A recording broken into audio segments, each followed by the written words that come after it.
Unit Audio Review, Call to Arms. And now the lizard people are messing with people's minds. Oh, yay. Can we get away from, like, somebody always messing with somebody's mind? Yeah, but it's not so much, in their case, them messing with minds yet. It's more just getting a sleeper agent in there. It's not as much of a mind feck as the last one. But, like, it was like, oh, you saw the Silurians, it was like, okay, we're gonna get straight up fights again. Yeah! It's like, I'd rather have the straight up fights than all this mental messing around. And it's like, okay, we had the Autons. They were programming people.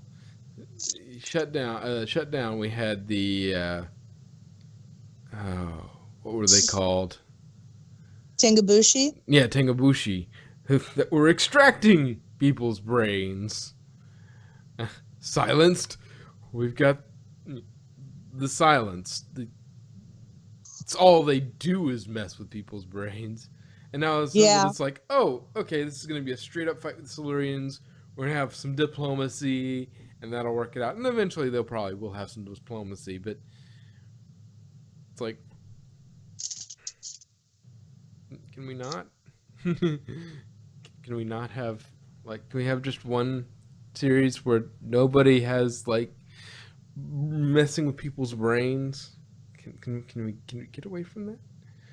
I mean, I'm fine with the Silurians are great, but it's like, I don't remember them having that power, but maybe I don't know enough about Silurians to know that that's what they can do. But yeah, and we also learned pubs apparently are fairly well built generally in the UK. Yeah. Well, I mean, basically windows and doors are basically the only thing that has any sort of weakness to it, because everything else is made of stone to last. Yeah. It's like, okay. Well, they're older. It's an older construction, so it was built to last. Yeah. Or the fact that it survived to this day shows it was the other way around. The fact that it survived to this day means it was built to last. So. And it's still standing. Yeah, the fact that it's still standing means it was built to last, where other things in that era might not have been. No, I mean, and it's still standing after the Silurian attack. Yeah, I think they bashed it up pretty good, but I don't. They just bashed in the door basically, and then set it on fire. Which I suppose you just rebuild the wooden parts and. Yeah, basically just fix the wallpaper in the kitchen. But let's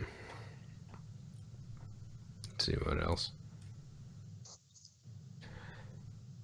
So we've got Silurians on the move again, which, it seems to me like the first thing you want to do as Silurians, if you are really trying to be tactical about this, is to assemble your forces and then attack. Don't let the enemy know that you're awake until you're about to strike. And yeah, but he's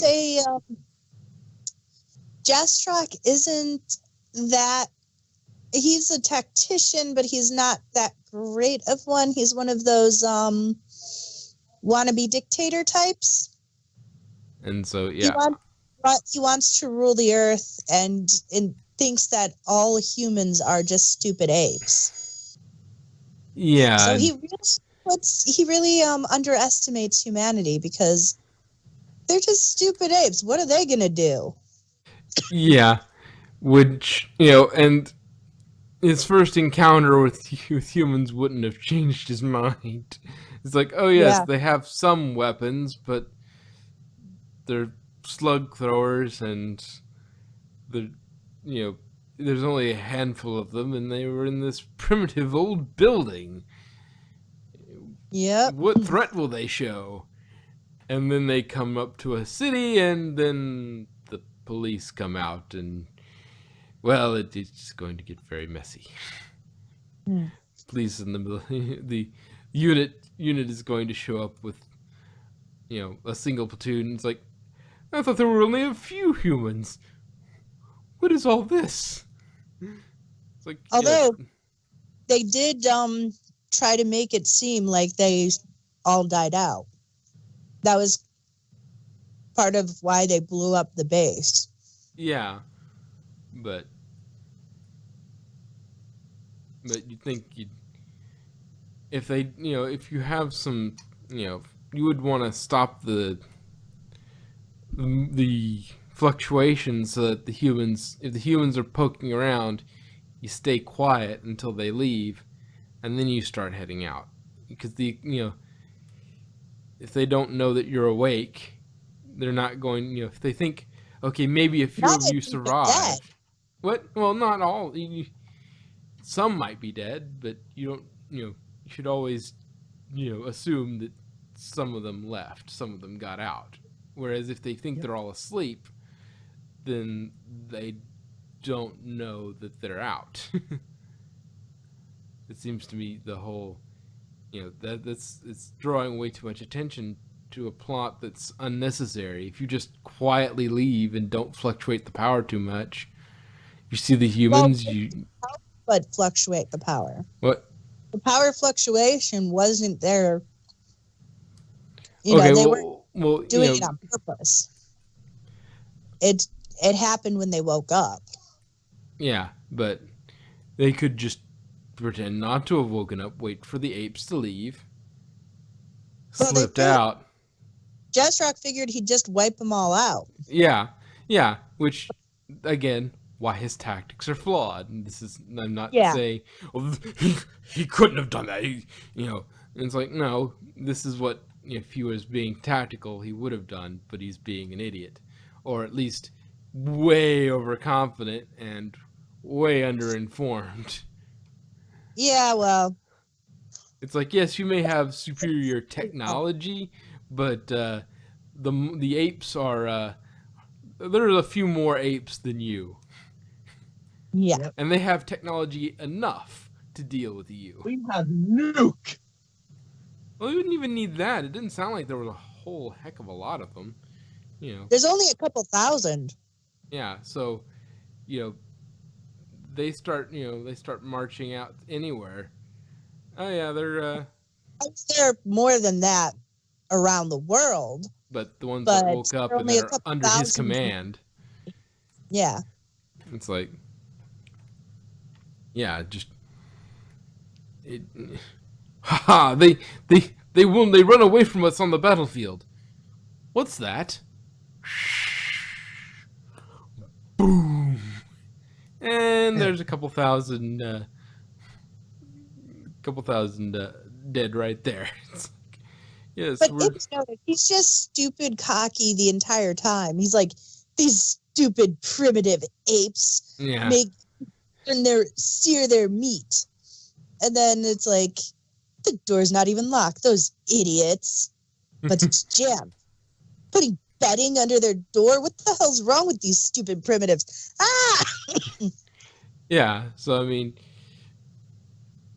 everything that they do, it's stupid apes, even though they're outsmarting him. Yeah, because they're outsmarting him because he's underestimating them. It's like, yes, they're stupid. There's, and the fact that it only took a handful of humans to take out quite a few. They had like a dozen of them with them at the beginning. And then by the time they got inside, they were down to 4. It's like, yes, a few primitive apes have decimated your division, your platoon. And so, yeah.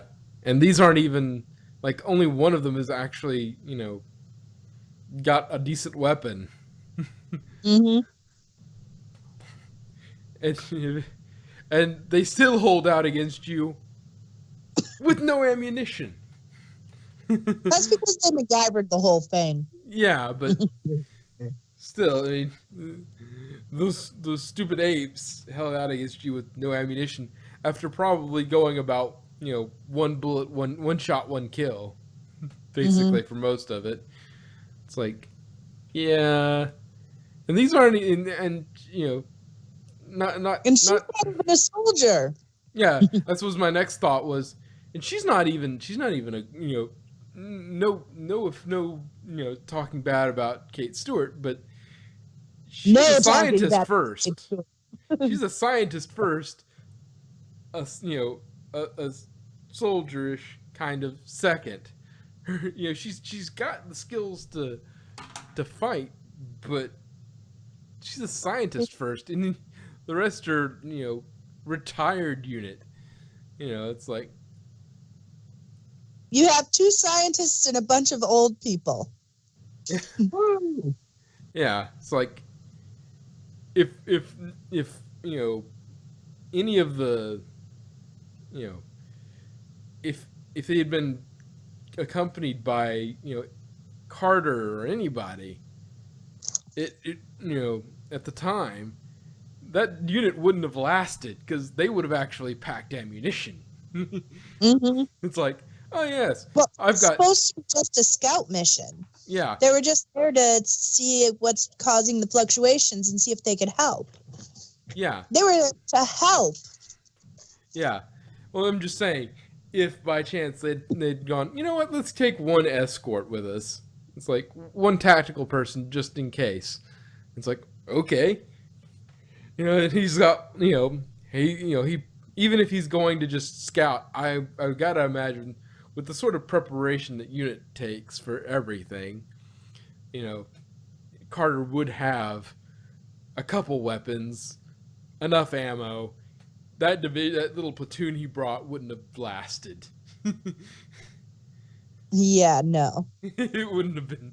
It's like, no, oh yeah, he pulls out a rifle and just starts popping them. It's like, yeah, tuk, tuk, tuk, tuk, tuk, tuk. Yeah, oh yeah, that all those Silurians out there, they're gone. Yep. And I still got bullets left. Can we kill some more? But no, it's like, yeah, he would have had all sorts of crazy nonsense with him. So, just, oh yeah, I got like 6 pistols. probably have at least 1 pistol, 1 rifle, and a decent amount of ammo. So maybe even a grenade, which would have been absolutely devastating because they're too stupid to. They're so ignorant of what's going on. He just chucks a grenade in their general direction. The primates are throwing rocks. Oh. Oh bother.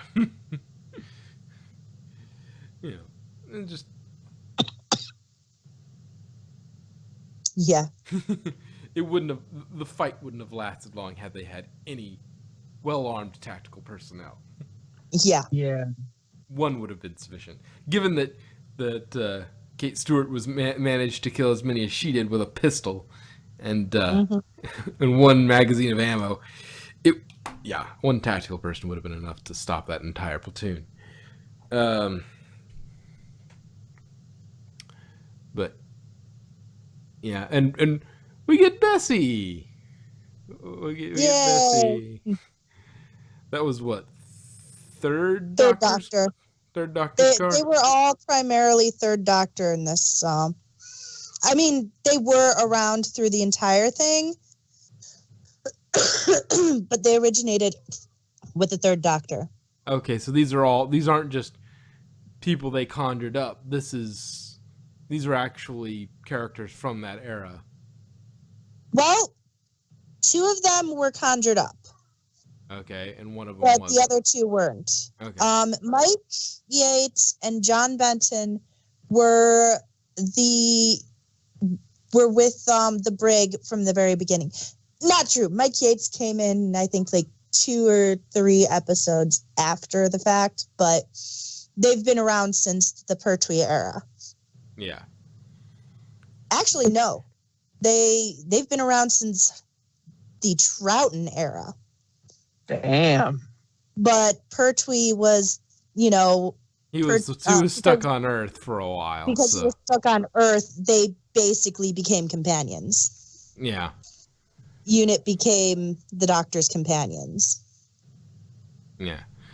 So yeah, okay, so half of them were conjured up, half of them were actually characters Yeah. legitimately from that era. Yeah, they just basically needed filler characters. Yeah. They had a couple. They had gotten a hold of a problem, and knowing the way the BBC does things, they probably did get the actual actors that played those Oh, people. those were the actual actors, yeah. Yeah, that's the way BBC generally does things. They In actually fact, managed to keep them. In fact, the next episode has Katie Manning, who played Jo Grant, now Jo Jones, and she was actually in an episode of Sarah Jane Adventures as her character. Yeah. So And it all ties together.